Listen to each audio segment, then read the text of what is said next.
आज आपके मन में सवाल जरूर होगा कि बार बार इसी इलाके में ये दंगे क्यों होते हैं। तो आज हमने ग्राउंड जीरो पर जाकर इसकी तहकीकात की और इस दौरान हमने जो बातें सुनी आज वो आप सबको चौंका देंगी, इसलिए ये बातें आप आज ध्यान से सुनिएगा। एक व्यक्ति ने तो हमें यह बताया कि हिंदुओं को मुस्लिम इलाके से और खास तौर पर मस्जिद के सामने से शोभा यात्रा निकालने की आखिर जरूरत क्या थी। अगर शोभा यात्रा निकाली जाएगी तो वो इसी तरह से जवाब देंगे। एक और महिला ने कहा कि मुसलमानों के हाथ में मेहंदी नहीं लगी है और वो भी मारना जानते हैं। और एक लड़के ने हमें यह बताया कि अब वो दबकर नहीं रहेंगे। ये बातें आज पूरे देश को ध्यान से सुननी चाहिए और देखना चाहिए कि भारत का संविधान भले किसी स्थान को हिंदू और मुस्लिम में नहीं बांटता, लेकिन इसी देश के कुछ लोगों ने भारत के अंदर ही सीमाएं बना दी हैं। ये कब हुआ कि इसी देश में कुछ इलाकों को हिंदुओं का इलाका माना जाने लगा, कुछ इलाकों को मुसलमानों का इलाका माना जाने लगा। और अब सोचिए, ऐसा जमाना अब आ गया है जहां लोग खुलकर ये कह रहे हैं कि अब हिंदुओं की शोभा यात्रा मुसलमानों के इलाके से नहीं जाएगी, जैसे कि ये इलाका उनका हो गया। और इसी तरह से लोग अब ये भी कहने लगेंगे कि मुसलमानों की जो शोभा यात्राएं हैं अब वो हिंदू इलाके से नहीं जाएंगी। तो यानी हमने अपने ही देश में बहुत सारी सीमाएं, अपने ही देश में और बहुत सारे छोटे छोटे देश बना दिए हैं और अब इन देशों में जाने के लिए भी यहां के लोगों को वीजा लेना पड़ेगा। और इन सीमाओं को तोड़ने का मतलब है पत्थर, आगजनी और दंगे। लेकिन आज जो बातें हमें यहां लोगों ने बताई, हम तो सुनकर हैरान हो ही गए। इतनी नफरत और इतना जहर किसी के मन में कैसे हो सकता है, आप भी सुनिए। मुसलमान के हाथ में मेहंदी थोड़ी लगा है, जब वो मारेगा हमको तो हम भी मारेंगे उसको। बार बार 4 बार, एक बार आने का मतलब क्या है? 4 बार आया, बार बार। क्या मुसलमानों के बच्चे लोग कुछ खाते नहीं है क्या? या दूध नहीं पीते माँ के, खाली हिंदू लोग ही पीते हैं। तो आमने सामने लड़ाई लड़ ले, लड़ना है तो आमने सामने की लड़ाई लड़े। ऐसे क्यों लड़ते? ऐसे जाफराबाद में पीछे से आके लड़ाई लड़ने लगे। ये हर बार होता है, हर बार यहाँ बंद करके ले जाते हैं। वो रमजान नहीं रहता हर बार, लेकिन वो आते हैं ना तो देखते हैं कि मुसलमान भाई का इलाका आ गया, वो वहीं से बंद कर लेते हैं कि मस्जिद है। वो कल क्यों नहीं बंद किया?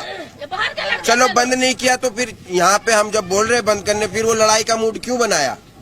तो उनका लड़ने का मूड है भाई। हर जगह मुसलमान को नीचा दिखाया जा रहा है और अब नहीं दिखेंगे, काट देंगे या कट जाएंगे। 2 काम में 1 काम करेंगे। तो अब आप देखिए कि दंगे अगर ना हो तो क्या हो। ग्राउंड रिपोर्टिंग के दौरान कई लोगों ने हमें यह भी बताया कि इस इलाके में रोहिंग्या मुसलमान बड़ी संख्या में आकर रहने लगे हैं और उस दिन दंगों के दौरान भी यही लोग सबसे ज्यादा पत्थर बरसा रहे थे। रोहिंग्या मुसलमान वो लोग हैं जो बांग्लादेश और म्यांमार से घुसपैठ करके भारत में आ गए हैं अवैध रूप से, और अब ये इसी देश के नागरिक बन गए हैं। हमारे ही देश के नागरिकों में ऐसे घुल मिल गए हैं कि अब इनका पता लगाना असंभव है। हमारे देश के लोग इस बात का तो पूरा हिसाब रखते हैं कि पिछले कुछ सालों में पेट्रोल डीजल के दाम कितने बढ़ गए, महंगाई कितनी बढ़ गई। वो सारे आंकड़े हमारे देश के लोगों के पास हैं। लेकिन इस दौरान रोहिंग्या शरणार्थियों की संख्या, अवैध शरणार्थियों की संख्या हमारे देश में कितनी बढ़ गई, इसके आंकड़े किसी को याद नहीं। हमें लगता है कि देश की सीमाओं से होने वाली घुसपैठ से हमारे लोगों को लगता है हमारा क्या लेना देना। लेकिन आज दिल्ली में जो हुआ है उससे यह पता चलता है कि शरणार्थियों के संकट को नजरअंदाज करना भारत जैसे देश के लिए कितना गंभीर हो सकता है। ये बांग्लादेशी रोहिंग्या जो बसे हैं, इनको प्रॉपर बुलाया गया था और जो इन्होंने यहाँ ये सब करा वो यहाँ के लोग नहीं थे। मैं बता दीजिएगा, ये प्री प्लानिंग है इनकी। इधर कब से बसना शुरू हुआ? कब से बसना? क्या चीज? कब से बसना शुरू हुआ बांग्लादेश? ये काफी टाइम हो गया जी, तो 20 के 30-40 साल हो गए। पहले धीरे धीरे करते रहे, अब धीरे धीरे आके जगह जगह मस्जिदें मदरसे बना के उसमें बाहर के लोग आते हैं। चैन छीनना उनने तो बराबर का काम है लोग का। कौन लोग हैं? आम मुसलमान है? कौन? बांग्लादेशी मुसलमान। केजरीवाल जी को खुद लेटर भेजा हुआ है इसी विषय में। मेरे ख्याल से 4-5 महीने हो गए, मैंने केजरीवाल जी को स्पेशल लेटर लिख के डाकघर से 18 रुपए दे करके मैंने उनके पास रिपोर्ट भेजी हुई है इसी विषय में। आज भी देखिए, हाँ जी, पूरा जितना एरिया क्योंकि है हमारे देश के अंदर इनको रहने का अधिकार दिया किसने? नेताओं ने तो दिया है। हमारे लिए बनी नेता का वोट बैंक है सारे। यहाँ पे सबसे ज्यादा लूट घसोट ये करते हैं औरतें। हमारी महिलाएं यहाँ से निकलती हैं, सोने की चैन तोड़ ली जाती है, कान की बालियां छीन ली जाती है, कान फाड़ दिए जाते हैं, फोन छीन लिए जाते हैं, चाकू अड़ा देते हैं ये लोग। मतलब सबसे ज्यादा गुंडागर्दी यहाँ पे ये लोग करते हैं। इतनी शिकायत करी है लेकिन कोई सुनवाई नहीं होती। कभी भी बोलते रोड क्लियर करो, अभी देखो हमारा रोड बिल्कुल छोड़ा है, वहाँ अभी भी देख के आओ कितना गंदगी फैली हुई है, कोई नहीं करते, बिल्कुल सफाई नहीं है और आतंक ज्यादा वहाँ मुसलमानों का है। स्थिति को देख के हम यहाँ पर ये कह सकते हैं कि अभी सिचुएशन जो है कंट्रोल में है। भारी संख्या में पुलिस बल को यहाँ पे तैनात कर दिया गया है।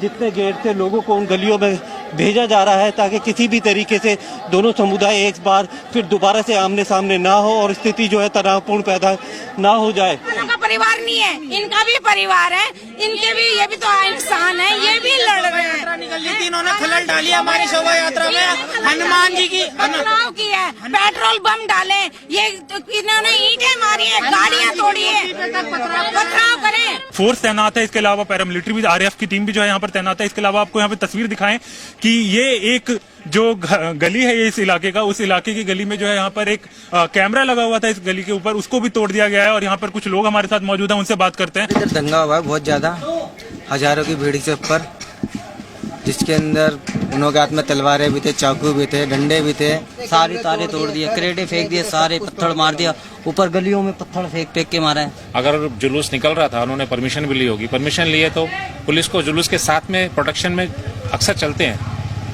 पुलिस इतना लेट आई, लोगों ने कहा बहुत लेट आई पुलिस, जब सारा उपद्रव हो चुका था तब पुलिस इतना लेट आई है। तो इसमें कहीं ना कहीं पुलिस प्रशासन का भी लैप्स है। गंदी गंदी इतनी गालियां दे रहे हैं कि कह नहीं सकते हैं, और तलवारें नंगी लेकर के खड़े हुए थे, पथराव भी खूब कर रहे थे यहाँ पर। और यहाँ पर ये हमारे साथ में ये चाचा जी लगते हैं, इनकी गाड़ी का शीशा पीछे का और उनका तोड़ दिया। एक हमारे और चाचा जी हैं, उनकी गाड़ियों का शीशा भी तोड़ दिया और गाड़ी पलट दी, बाहर खड़ी हुई थी उनकी। इन्होंने वहाँ से अचानक क्या हुआ है कि हाँ हुल्ला मचा के पत्थर मारना, और जो हमारी हनुमान जी की मूर्ति है वो खंडित कर दी, इस पे दारू की बोतलें, चप्पल, जो हमारे मेहनत बैठे थे उनको पीटा है उन्होंने, पुलिस पे फायरिंग करी है। हमारे इसमें मोहल्ले के जो भी हमारे जीव लोग हैं, यहाँ के बेचारे जो यहाँ रहने वाले हैं, उनकी गाड़ियाँ तोड़ दी है, उनके बहन बेटियों को मारा, छेड़ा, दुकानें लूटी है। उन्हें कोई मतलब नहीं कि गाड़ी पे तिरंगा लगा है या भगवान की मूर्ति है, मकसद उनका एक ही था कि इनको मारो और भागो, मकसद यही था। तलवारों से हमला किए हैं, तलवारें भी लहरा रहे थे, पेट्रोल बम से भी हमले किए हैं। पुलिस अपनी जांच शुरू कर दी है। तमाम देखिए इलाके में अभी भी स्थिति को कंट्रोल किया गया है। तमाम जगह पर दिल्ली पुलिस की टीम है। ठीक इसी जगह पर झगड़े की शुरुआत हुई थी। उन्हीं के लोग हैं सर, उन्हीं के लोग हैं, हमारे कोई नहीं है सर, सारे लोग उन्हीं के हैं सर, हमारे कोई नहीं है सर। हम तो सर रोजे से है सर, हम तो रोजे हम नाच रहे हैं, यहाँ पे पत्थर मार रहे हैं, वो देखो अभी तक अभी भी बैनर बटा हुआ है, वो देखो। तो हम लोग मंदिर में भी हमला कर सकते थे, मंदिर में हमला नहीं किया हम लोग।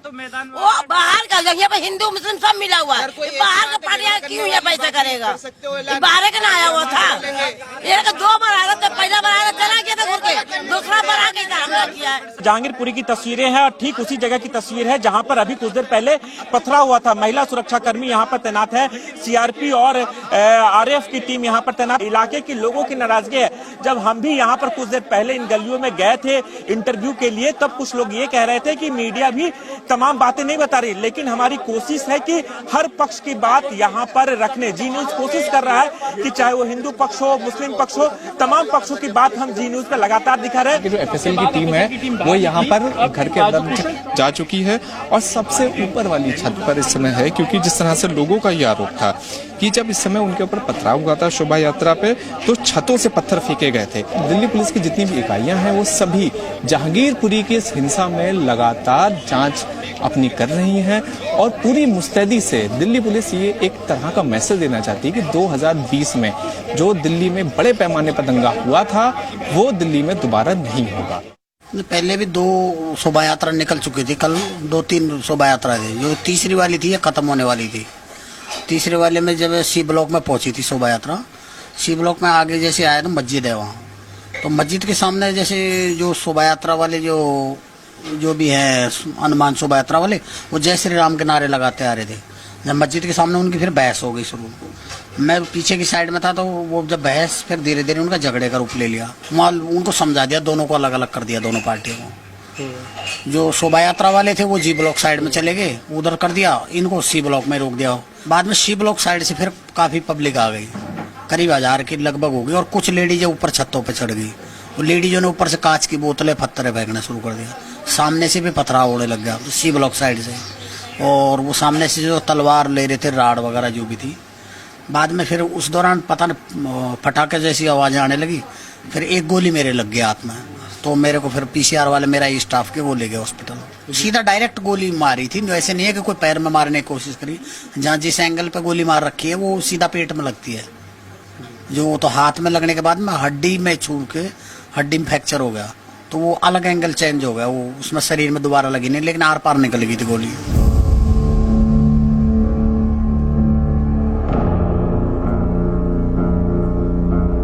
जुलूस के सबसे पीछे वाला गाड़ी में मैं था, आईसी था गाड़ी के, तो सबसे पीछे वाला गाड़ी में मैं था। उसमें जब जुलूस निकल रहे थे तो जुलूस तो निकल ही गए थे करीब करीब, लेकिन लास्ट में वो गाली गलौज भी कर रहे थे दोनों साइड में खड़े होके। वहाँ के जो पब्लिक थे तो गाली गलौज भी कर रहे थे। तो कौन गाली गलौज कर रहा था? वहाँ का पब्लिक जो मुस्लिम कम्युनिटी का है, जो साइड में खड़े हो गए थे, वो गाली गलौज भी कर रहे थे, जैसा गाड़ी के ऊपर टूट के पड़ेगा इस टाइप का भी। और कुछ बांग्ला शब्द में भी गाली दे रहा था, कुछ ऐसे इस टाइप का।